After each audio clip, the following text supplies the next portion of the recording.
Hi friends, good evening. So நம்ம இப்போ வரைக்கும் தாளங்கள் பற்றி பார்த்துக்கிட்டு இருக்கோம். ஸோ இன்றைக்கி பார்க்க போகிறது 7 தாளங்களை பற்றி பார்க்க போகிறோம். ஸோ இதுக்கு முன்னாடி நம்ம தாளம்னா என்ன, அதோட அங்கங்கள் எப்படி இருக்கும், அதை எப்படி நம்ம பிரயோகம் பண்ணுவோம் அந்த அங்கங்களை, அப்புறம் அதோட குறியீடுகள் என்னெல்லாம் தெரிஞ்சுக்கிட்டோம். ஸோ இன்றைக்கி ஒவ்வொரு தாளத்தோட அங்கங்களும் அதை எப்படி நம்ம யூஸ் பண்ண போகிறோம் அப்படிங்கிறத பற்றி நம்ம இன்றைக்கி பார்க்கலாம். ஸோ முதலாவது துருவ தாளம். துருவ தாளத்துக்கு அங்கங்கள் என்னென்னா லகு, ஒரு திருதம், அப்புறம் ஒரு லகு லகு, இது சேர்ந்ததா ஒரு துருவ தாளம். இந்த அங்கங்கள் இருந்தால் அந்த அமைப்புக்கு கொண்ட தாளங்களுக்கு பேர் துருவ தாளங்கள் சொல்லுவாங்க. ஸோ துருவ தாளங்களுக்கு இப்போது நடை எத்தனை வேணாலும் வச்சுக்கலாம். அங்கே லகுவில் மட்டும்தான் எப்போது நடை வரும்னு நான் சொல்லியிருக்கேன். ஜாதிகள் வரும்னு நான் சொல்லியிருக்கேன். ஸோ இதில் லகு எப்படி இருக்குன்னு பார்ப்போம். இப்போ சதுஸ்திரம் வச்சு போட்டு பார்க்கலாம். சதுஸ்திரம்னா எத்தனை சொன்னேன்? 4. இப்போ இந்த 4 எப்படின்னு பண்ணலாமா? ஃபஸ்ட்டு லகு 1 2 3 4. ஓகேவா? இது என்னது லகுல சதுஸ்திரத்தை போட்டோம். அதுக்கடுத்து என்ன அங்கம்?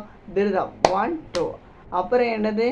லகு 1 2 3 4. இன்னும் என்னது? லகு 1 2 3 4. ஓகேவா?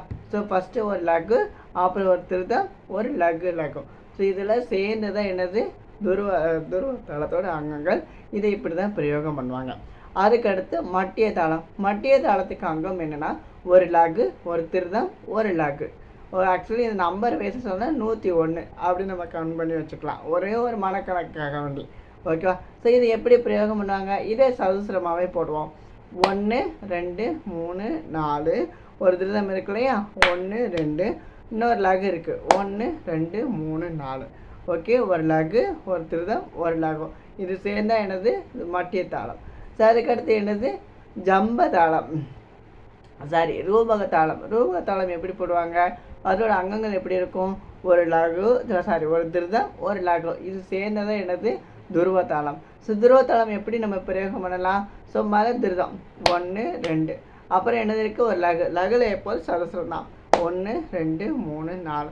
ஸோ 1 மோர் போடலாம். ஒரு திருதம், ஒரு லகு 1 2 3 4. ஸோ இதுதான் என்னது? துருவ தாளம். சரி, ரூபக தாளம். அதுக்கடுத்து துருவம், மட்டியம், ரூபகம், ஜம்பை. ஜம்ப தாளத்துக்கு எப்படி இருக்குன்னா ஒரு லகு, ஒரு அணுதிருதம், ஒரு திருதம். ஸோ ஜம்ப தாளம் போட்டு பார்க்கலாமா?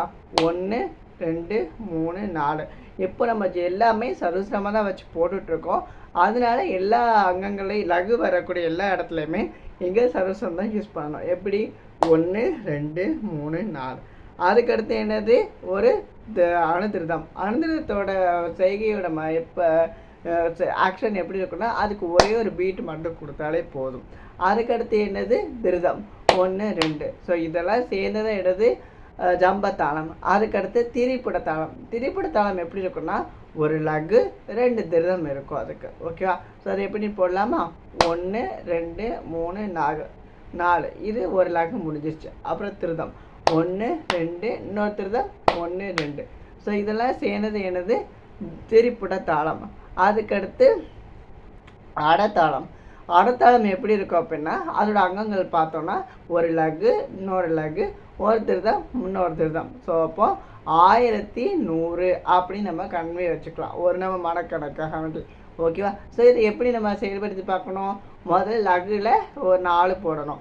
1 2 3 4. அதுக்கடுத்து இன்னொரு லகுல 1 2 3 4.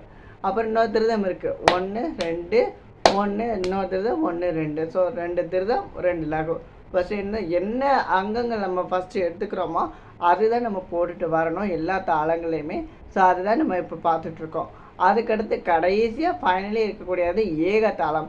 இருக்கிறதுலே ரொம்ப ஈஸியான தாளங்கள் சொன்னால் இந்த ஏக தாளம் தான் சொல்லுவாங்க. ஏகதாளம் அப்படிங்கிறது சதுசரம் தான், ஒரே ஒரு பீட்டு கொடுத்து லகு போடுறது இங்கே என்னது? ஏகதாளம்.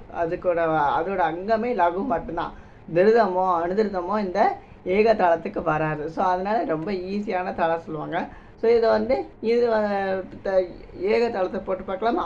1 2 3 4. 1 முறை போடலாமா? 1 2 3 4. ஓகேவா? சரி, இப்போது 1 முறை அவங்களுக்கு நான் ஃபுல்லாத்தையும் ஞாபகப்படுத்துகிறேன். துருவதாளத்தோட அங்கங்கள் என்ன? லகு, திருதம், லகு லகு. ஸோ இதில் உள்ளே எப்படி போட்டு பார்க்கணும்? ஜலசரம் வச்சு முதல்ல லகு 1 2 3 4. 1 2 1 2 3 4 1 2 3 4. இது எனது துருவ தாளத்தோட அமைப்பு.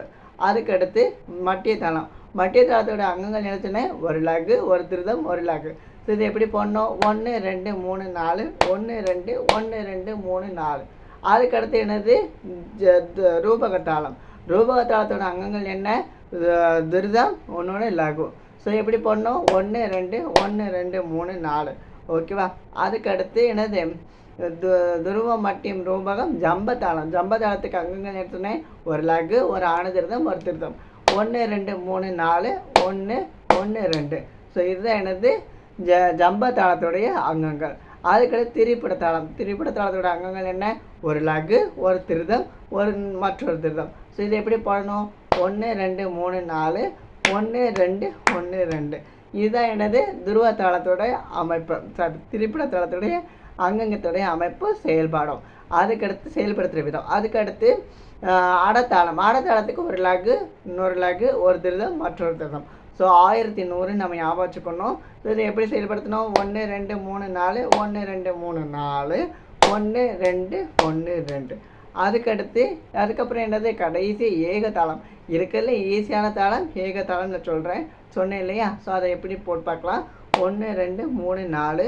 அவ்வளோதான். இதுக்கு திருதமோ அணுதிருதமோ வராது. ஓகே ஃப்ரெண்ட்ஸ், இன்றைக்கி வீடியோவில் வந்து இந்த 7 தாளங்களை பற்றியும் அதை எப்படி செயல்படுத்தணும், என்னென்ன அமைப்புகளில் நம்ம கையாளணும்னு சொல்லி நம்ம தெரிஞ்சுக்கிட்டோம்.